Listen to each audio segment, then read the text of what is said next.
Good morning, welcome to a morning review on Thursday 23rd of October. This is Kim Watson speaking for Easy Trader.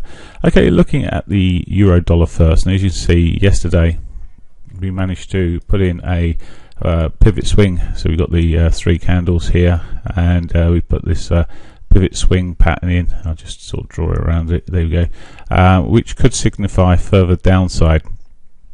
We have, however, got the daily pivot above us, and it may just want to get into that sort of level first and retrace into that point. We've had quite a sell-off, and we've closed towards the end of the bar, which generally gives us, as I say, again, that would point to further downside.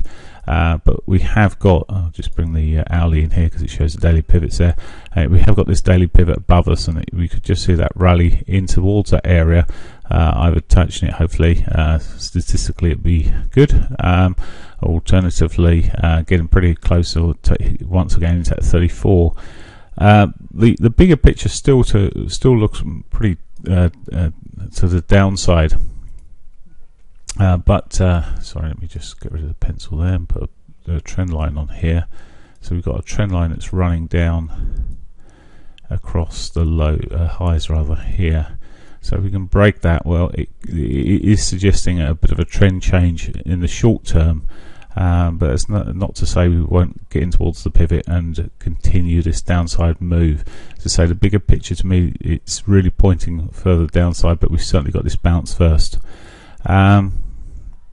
Potentially anyway, as long as it can keep the momentum, this move up. Okay, so looking at the pound dollar, again, it's popped in from a daily perspective. We've got a similar picture in terms of a pivot swing, which would suggest further downside, but that will only, again, really you're looking for the break of yesterday's candle to confirm that downside. The momentum's still sort of sitting positive at the moment, but the trend is still firmly down.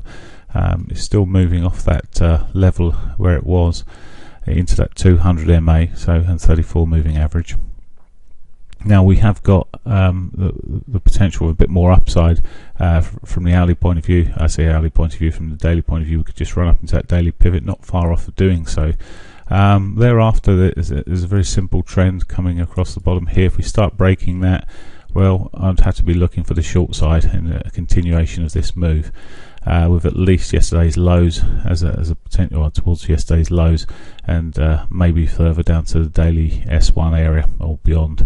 So it does, as I say, if it breaks that, it's going to look rather weak. It'd be good if it can catch that daily pivot first, get that out of the way. Then if it sells off, I feel more comfortable holding a bigger position for longer. Okay, that's it for me. News-wise, I also should just check the news in terms of what's going on here, run through this with you. We've got the German and French manufacturing and services figures out this morning at 8 and 8:30 respectively.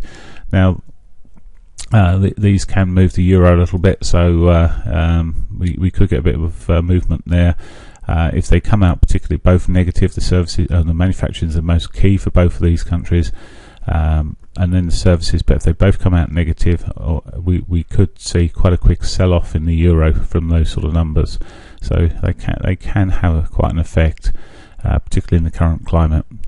Side of that, we've got retail sales for the UK at 9:30. Not a great mover of late, but again may cause some volatility around about that time.